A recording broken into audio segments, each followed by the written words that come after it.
A parada é a seguinte, Olise, a origem de uma lenda. Vamos ver aqui. Um dia, ele é o jogador mais amado do mundo, o cara cotado para ganhar a maior premiação da carreira de um jogador, a bola de ouro. No outro, ele acorda com mais de 100 mil comentários na última foto que ele postou, de pessoas que ele mesmo irritou. E quem é você? Quantos títulos tu tem? Real Madrid needs you, my brother. Simplesmente menospreciou a Brasileira. Brasileiros, portugueses, argentinos, uma junção de países que quase nunca concordam na mesma coisa, mas que naquele dia inteiro ficou unida contra o mesmo homem. Num dia, ele aparece numa entrevista sem forçar nenhuma reação. Pô, essa entrevista é complicado, cara. Ele diz que não conhecia nenhum brasileiro. Ele não conhecia nenhum brasileiro. É foda. Nem um sorriso sequer. E de repente, no outro, ele tá com medo. Muito medo. Porque dessa vez ele foi longe demais. Ele brincou com o legado de um jogador que é amado por praticamente o mundo inteiro. Esse é o Olise, o jogador que tinha 4 países para defender numa Copa do Mundo. Mas de última hora, ele escolheu trocar o lugar de onde ele nasceu e o conforto da sua casa por um país mais forte. Que inclusive, ele mal conseguia falar o idioma. Aquele que ganhou fama, jogando muito bem e sendo bem polêmico ao mesmo tempo. Mas que logo antes de uma Copa do Mundo começar, conseguiu ser odiado por metade do planeta num único vídeo. Essa é a história do jogador mais midiático do planeta nesse momento. Essa é a história de Olise Nonchalant, o jogador mais controverso da atualidade. Em 2001, nasceu um pequeno garoto no bairro de Hammersmith, lá em Londres. O seu pai era nigeriano, a sua mãe franco-argelina, o que significa que a família toda tinha vindo lá de fora e que o garoto, desde o berço, tinha 4 países dentro de si ao mesmo tempo. A Inglaterra, que é onde ele nasceu, a Nigéria vem do pai, a Argélia e a França vieram da mãe. Mas o garoto cresceu em Hayes, um bairro no oeste de Londres, longe do glamour do centro da cidade, com famílias de imigrantes na maior parte da vizinhança e com as crianças que cresciam jogando bola no asfalto. E foi ali, nesse contexto bem específico, que Michael Olise descobriu que ele tinha um talento fora do comum para um certo esporte. Por coincidência, no mesmo país que inventou o futebol. Essa origem toda vai ser a primeira reviravolta grande da carreira dele como profissional. Então guarda isso para mais tarde. Aos 6 anos de idade, o pequeno Olise foi inscrito no Hayes Yiding United, um time de base local, pequeno e sem visibilidade. O tipo de clube que existe para revelar jogadores dos arredores e mandar para os times fortes que podem realmente desenvolvê-los. E foi exatamente isso que aconteceu com ele. Aos 7 anos, o Arsenal notou o garoto e levou ele para sua base. Quase todo mundo conhecia o Arsenal pelas estrelas que passaram por lá, e também porque, naquela época, ele estava num período meio estranho, com jogadores bons no elenco, mas sem ganhar nenhum título importante ou relevante. O Olise ficou lá por poucos meses, mas foi o suficiente para chamar a atenção do maior rival do time que tinha acolhido ele. No mesmo ano, em 2009, a primeira mudança e também a primeira reviravolta da carreira do jogador. Ele sai da base do Arsenal e vai diretamente para a base do Chelsea, um dos clubes mais ricos do planeta, com uma academia bem estruturada e com a promessa de que ali ele realmente evolui de verdade. O Chelsea ficou com ele por um total de 7 anos. 7 anos de base, de treinamento, de desenvolvimento, para no final de tudo isso eles chegarem à conclusão de que não viu potencial suficiente no garoto. Depois ele até foi lá pro Bayern de Munique e hoje está jogando muito. Até jogou uma Copa do Mundo e é um bom jogador e pode ir pro Real Madrid, né? Não sei se o Bayern vai deixar vender ele, porque o Bayern não quer vender ele. E ele pode ficar no Bayern, mas pode também ir pro Real Madrid. Então, eles cederam o menino de graça para o Manchester City, um time que tinha acabado de contratar o Guardiola para ser o técnico principal do clube. Uma oportunidade de ouro para o futuro da carreira do Olise. Foi nesse momento que o jogador acreditou de verdade que a carreira dele ia finalmente decolar. Guardiola, City, um projeto diferente e uma segunda chance real. Até o City se juntar ao Arsenal e ao Chelsea e se tornarem o trio de gigantes ingleses que recusaram o mesmo garoto, deixando o Olise sem a academia de ponta, sem clube e muito perto de desistir do futebol profissional de uma vez por todas. Mas aqui tem um detalhe que quase ninguém sabe e que transforma essa história numa coisa bem mais estranha do que parece. Enquanto Michael Olise rodava entre City, Chelsea e Arsenal sendo rejeitado, o irmão mais novo dele, o Richard, seguia um caminho meio diferente. Ele entrou na base do Chelsea ainda criança e foi progredindo sem muito barulho e hoje ainda tá lá no clube. O irmão mais novo, no mesmo clube que descartou o mais velho como se ele não valesse nada. 3 rejeições de clubes gigantes, um irmão que ficou onde ele não pôde ficar, e um garoto de 15 anos perdido no meio dessa história toda. Foi por causa do pai dele, uma luz bem no finalzinho do túnel, que o Olise não desistiu na época. Como nenhum time de ponta quis mais saber do garoto depois das 3 rejeições, a única opção que sobrou foi ele ir para a base do Reading, um clube que naquele momento brigava lá na 2ª divisão inglesa, longe das câmeras, longe dos holofotes, longe do Chelsea que tinha dispensado ele e onde o seu irmão mais novo treinava todo santo dia. Na 2ª divisão inglesa é onde a maioria dos... E depois o Olise volta... Na verdade ele não volta, ele vai pro Crystal Palace e joga bem, né? Os jogadores vai e nunca mais volta pro profissional de verdade. Mas antes mesmo dele estrear, o Olise já mostrava que ia ser muito diferente dos outros jogadores. O treinador dele no Reading, Mark Bowen, deu uma entrevista anos depois pro canal da TV alemã ZDF e contou uma história que ficou bem famosa dentro do clube. Toda manhã, quando Bowen chegava no centro de treinamento, o Olise já tava lá, dormindo no banco de passageiro do carro. Isso porque o garoto saía de casa em Londres às 5h30 da manhã para conseguir chegar a tempo, ainda adolescente e ainda morando com a família. Mas em vez de entrar e esperar dentro do vestiário, ele preferia chegar mais cedo e dormir dentro do carro até o treino começar. Aquela imagem, um garoto de 17 anos de idade dormindo no estacionamento vazio dentro de um carro às 6 da manhã, longe de casa e longe dos clubes que rejeitaram ele, diz mais sobre o Olise do que as próprias entrevistas que ele já deu. Em março de 2019, então, ele finalmente estreou como profissional pelo Reading e no ano seguinte virou titular. Foi eleito o melhor jogador da 2ª divisão inglesa na temporada 2021 e abriu os olhos de vários clubes de patamares maiores. Nessa mesma época, ele foi chamado pela primeira vez para jogar pela seleção francesa sub-18. E aí começa o problema que o Olise carrega até hoje. Como os pais tinham descendência africana, ele poderia ter jogado pela Nigéria, pela Argélia e até mesmo pela Inglaterra, que foi onde ele nasceu. Mas como a mãe dele tinha cidadania francesa, a França chamou primeiro e sem pensar muito, ele disse sim. O que parecia uma decisão simples naquele momento ia se tornar, anos depois, num dos capítulos mais complicados da história dele. O Olise não só foi convocado pelo Sub-18 da França, como daquela lista em... Depois joguei uma Copa do Mundo com a França, né? E eu acho que até jogou bem a Copa. Mas, cara, ele eu acho que tem grande potencial, e a França também, de ganhar mais uma Copa do Mundo, cara. Porque o elenco da França é um absurdo. Claro que nessa Copa do Mundo eles ficaram em 4º lugar. E nós esperava que eles iam ganhar a Copa do Mundo, ficando em primeiro. Mas ficaram em 4º, que não é grande coisa, mas tá bom. Claro que poderia ter ficado em 3º. Mas a Inglaterra decidiu fazer 6 gols e a França fez 4.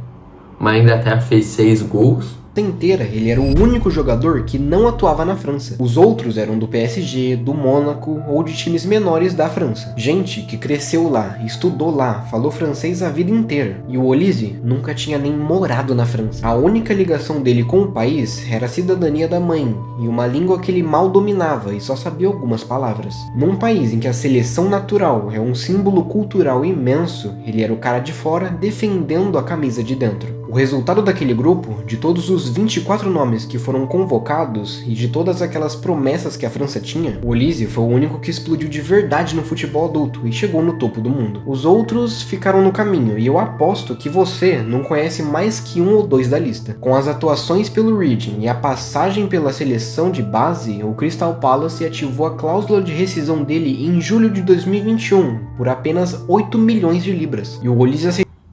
Pô, 8 milhões pelo Olise hoje é bem pouco, né? Porque ele deve valer mais de 100 milhões. Pô, 100 milhões. E o Crystal Palace só pagou 8. Pô, depois deve ter saído o quê? Mais de 50 milhões? Cara, provavelmente. Porque porque foi contratado pelo Bayern de Munique, e o Bayern tem muita grana. E o Olise também valia, deve ter já naquela época, um alto valor de mercado. Aceitou na hora, sem negociar e sem esperar por outras propostas maiores, porque para ele a decisão não era sobre dinheiro, era sobre voltar para a Premier League como jogador profissional e se vingar dos 3 clubes que rejeitaram ele quando ainda era apenas uma criança. Por 3 anos consecutivos no Crystal Palace, o Olise deu aula. Em 82 jogos de Premier League foram 14 gols e 22 assistências, números bons o suficiente para fazer o Chelsea se render completamente para a mesma joia que eles descartaram. O mesmo clube que dispensou o garoto de graça, agora estava disposto a pagar a multa rescisória completa dele para levar o moleque de volta para Londres. Dinheiro garantido, um clube histórico da Inglaterra e o irmão Richard, que ainda estava na base deles, o Olise recusou sem pensar 2 vezes, sem nem atender o telefone. Ele ficou no Crystal Palace por mais 1 ano, e essa decisão de virar as costas para 200 milhões de reais e para o time do próprio irmão foi simplesmente a melhor decisão que ele tomou em toda a sua carreira. 2024 era o ano certo para provar que o Olise tinha finalmente conseguido se vingar do Chelsea de um jeito definitivo. A França convocou o Olise junto com outros jogadores como Désiré Doué, Manu Koné e Cherki para disputar as Olimpíadas. Caraca, não sabia que ele tinha recusado o Chelsea. Mas também o Chelsea meio que não acreditou muito no potencial dele, daí para se vingar ele decidiu recusar o Chelsea pagar mais de 200 milhões de reais. É bastante dinheiro. Provavelmente hoje ele vale muito mais que isso. E eu acho que deu certo ele ir pro Bayern de Munique. Tá jogando bem, já tem alguns títulos, né? Principalmente Bundesliga, porque o Bayern ganha a Bundesliga quase todo ano. Eu acho que deu certo. Mas será que o Olise vai pro Real Madrid? Cara, tem muita chance, mas eu acho que não tem tanta chance assim. Porque eles podem, né?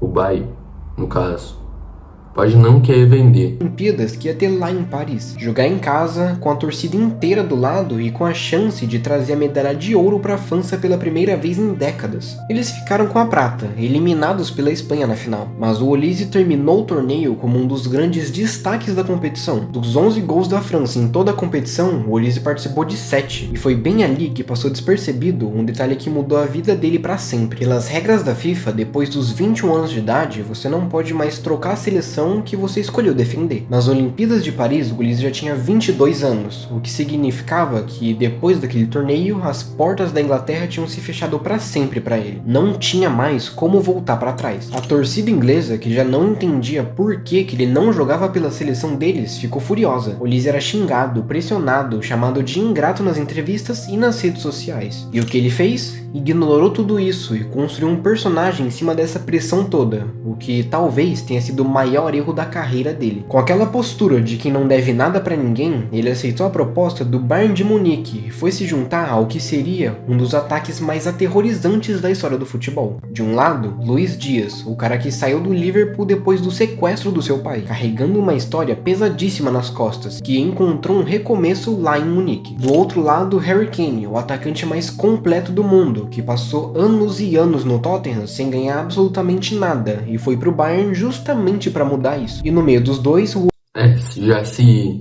que no Tottenham ele não ganhou nada, pelo menos no Bayern de Munique ele ganhou alguns títulos. Porque no Tottenham é complicado ganhar título, né? Eles até ganharam título lá com o Son, que eles não ganhavam há muito tempo. E sem o Harry Kane, eles ganharam. Logo depois, o Bayern ganhou o título lá com o Harry Kane. E ele ganhou, eu acho que ele tem uns 3 títulos hoje. Eu acho também. Mas, cara, o Bayern, só ele ir pro Bayern, ele ganhou título, né? Que o Tottenham é meio difícil ganhar título, né? Principalmente quando ele joga na Premier League. Ele quase foi rebaixado a temporada passada, né? Mas, cara, o Tottenham é meio difícil por causa na Premier League tem uns times fortes, né? E o Tottenham não é tão forte. Principalmente porque foi quase rebaixado a temporada passada. Mas continuando. O Olise recém-chegado, que entrou no primeiro jogo que disputou pelo clube e deu uma assistência em 2 minutos de jogo. Esse trio funcionou de um jeito que o futebol alemão não via há muito tempo. Eles quebraram recordes da Bundesliga que não caíam há mais de 40 anos. Chegaram perto dos números do trio MSN em seu auge e fizeram o Bayern lembrar daquele rolo compressor de 2020, quando, com o Lewandowski ainda no time, eles eliminaram o PSG na final da Champions League. Mesmo com o Kane batendo recordes de gols e com o Dias encantando a torcida, o nome que mais aparecia nas redes sociais, nas notícias, nas conversas e nas manchetes sempre era o do Olise. Não só pelo futebol, mas também pelo personagem. Antes de jogar no campo do adversário, o Olise tem um ritual bem específico. Enquanto os companheiros saem pro aquecimento e começam a treinar no gramado, ele caminha até a beira do campo e enfia a ponta da chuteira na grama por alguns segundos e depois volta pro vestiário, sem correr, sem se alongar, sem fazer nada, como se aquele gesto fosse só para confirmar que o campo existe. Esse ritual virou trend no Brasil inteiro, a Síndrome de Olise, com vídeos de pessoas imitando o movimento em campos de várzea, em praias e até quadras de futsal. Milhões e milhões de visualizações num gesto que dura menos de 5 segundos. Mas foi uma frase que mudou todo esse amor. Os reis da competição, depois de ganhar do Real Madrid no jogo de ida das quartas da Champions League, em pleno Bernabéu, na frente de 80 mil torcedores do time que mais ganhou a competição na história, um jornalista brasileiro chamado Fred Caldeira, que inclusive você deve conhecer, perguntou pro Olise como era vencer os reis da competição. Ele virou a cabeça, pausou por um segundo e repetiu a pergunta, como se não soubesse a resposta. Reis da competição? Só isso. 4 palavras e o mundo do futebol parou, mas não necessariamente pro bem. O Olise ganhou milhões de seguidores porque não é todo mundo que ama o Real Madrid, só que ao mesmo tempo ele enfureceu uma torcida que só é É meio óbvio, né? Rei da competição, porque o Real Madrid quase todo ano ganha a Champions League, né? Já que nos últimos 2 anos não ganharam nenhum título. Mas deu pra entender, cara. Basicamente, Real Madrid tem muitas Champions, tem 15 Champions, então faz sentido o rei da competição. É considerada a maior do mundo inteiro, e exatamente desse jeito, o Mr. Nonchalant. E pior que ele ganhou muito seguidor, porque tem muitos torcedores de outros times, vamos dizer assim, que não gostam muito do Real Madrid. Mas, cara, ele provavelmente irritou uma torcida enorme do Real Madrid, provavelmente, porque o Real Madrid tem muito torcedor, é o maior time do mundo, né? Tem muito torcedor. E provavelmente irritou quase toda a torcida. Quase toda, porque eu não sei quanto que ele irritou, né? Mas irritou muita gente, vamos dizer.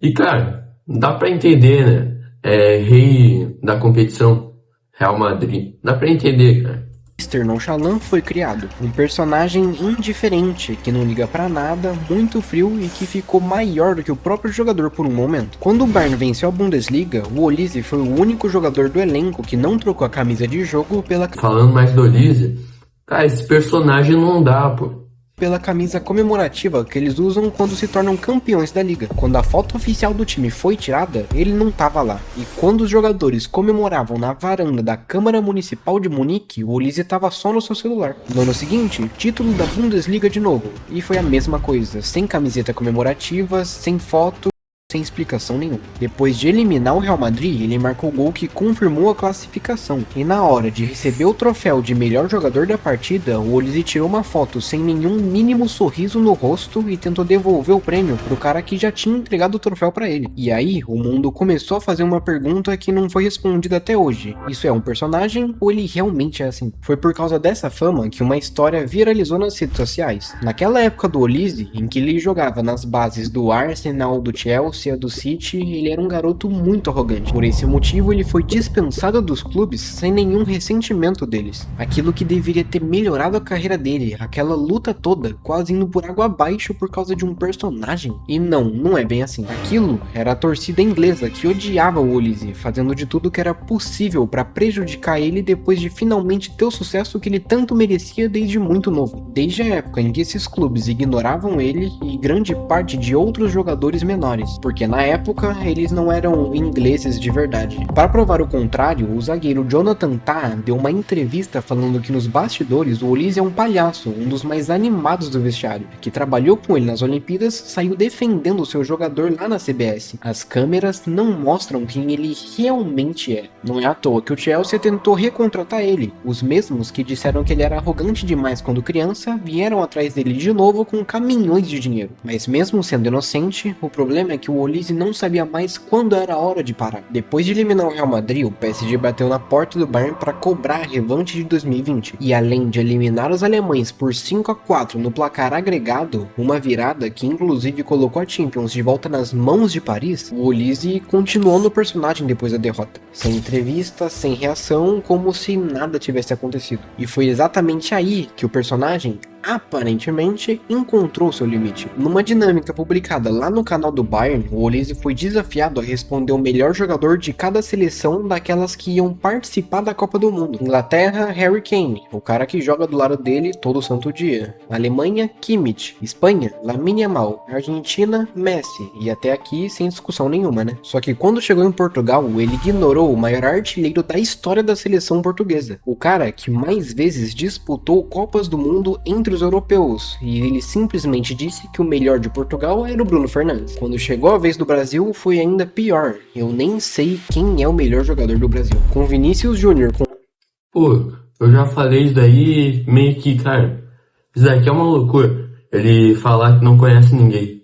Porque, cara, ele já enfrentou algumas vezes o Real Madrid, provavelmente, e, cara, se ele enfrentou o Real Madrid, ele enfrentou o Vinícius Júnior. Ele enfrentou Rodrigo. Talvez o Éder Militão. Porque quase sempre tá machucado, é foda. Mas, cara, meio que ele enfrentou uma porrada de jogador que é brasileiro. E como que ele não sabe, cara? Dizer um brasileiro. Falar, sei lá, Estevão, Vini, Rodrigo. Mas não, cara, não sabe. E do Cristiano Ronaldo hoje, eu acho que dá pra entender um pouco. Claro que meio que o Cristiano Ronaldo é um dos maiores, se não o maior, da seleção portuguesa. Eu acho que é um dos caras, se não o mais importante da seleção. Mas, cara, hoje não tá tudo isso que foi no seu auge. Mas, cara, é um baita jogador ainda.